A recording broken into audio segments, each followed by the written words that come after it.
आपकी जुबान हमारी आवाज, देखते रहिए मेरा उल्लास।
अरे बस कर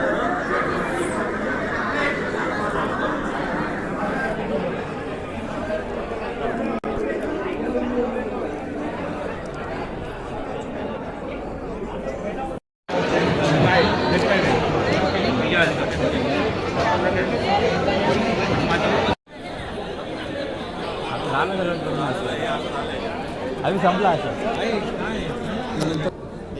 उल्हासनगर महानगरपालिकेमध्ये पुन्हा एकदा महायुतीचं शासन जे आहे, सत्ता जी आहे स्थापना झालेली आहे। महायुतीचेच महापौर आणि उपमहापौर या ठिकाणी विराजमान झालेले आहेत। शिवसेनेचे महापौर आणि भारतीय जनता पार्टीचे उपमहापौर या दोघांना देखील मी खूप अभिनंदन दोघांचं करतो, खूप शुभेच्छा देतो।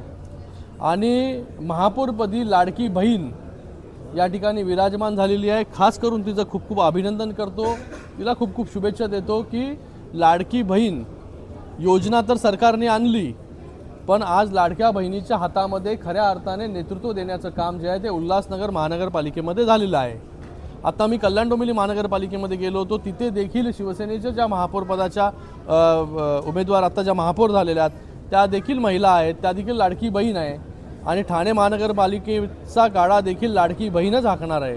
म्हणजे ठाणे, कल्याण डोंबिवली, उल्हासनगर ह्या सगळीकडे लाडक्या बहिणींच्या हातामध्ये जे आहे नेतृत्व देण्याचं काम आज माननीय मुख्य नेते उपमुख्यमंत्री एकनाथजी शिंदे साहेबांनी या ठिकाणी केलेलं आहे। उल्हासनगर महानगरपालिकेमध्ये महायुतीची ताकद मोठ्या प्रमाणामध्ये आपल्याला पाहायला मिळते। म्हणूनच या ठिकाणी महायुतीचा महापौर आणि उपमहापौर बसलेला आहे। महायुतीच्या माध्यमाने ज्या प्रकारे केंद्रामध्ये माननीय नरेंद्र मोदीजींच्या नेतृत्वाखाली आम्ही सगळे लोक काम करतो, राज्यामध्ये माननीय मुख्यमंत्री देवेंद्र फडणवीस जी असतील किंवा उपमुख्यमंत्री एकनाथजी शिंदे साहेब असतील त्यांच्या नेतृत्वामध्ये आम्ही काम करतो। आज या उल्हासनगर महानगरपालिकेमध्ये देखील महायुतीचे महापौर आणि उपमहापौर यांच्या नेतृत्वाखाली आजपासूनचा कारभार जो आहे तो या ठिकाणी सुरू होणार आहे। मी दोघांनाही खूप शुभेच्छा देतो की या उल्हासनगरसाठी चांगल्या पॉलिसीज या ठिकाणी घेऊन या, चांगल्या योजना या ठिकाणी घेऊन या आणि त्यांच्या मागे आम्ही सगळे लोकप्रतिनिधी जे आहोत पूर्ण ताकदीने उभे राहू। उल्हासनगर शहराला एक चांगलं शहर बनवण्याचा संकल्प जो आहे तो आज या सभागृहामध्ये या दोघांनी जे आहे ते घेतलेला आहे।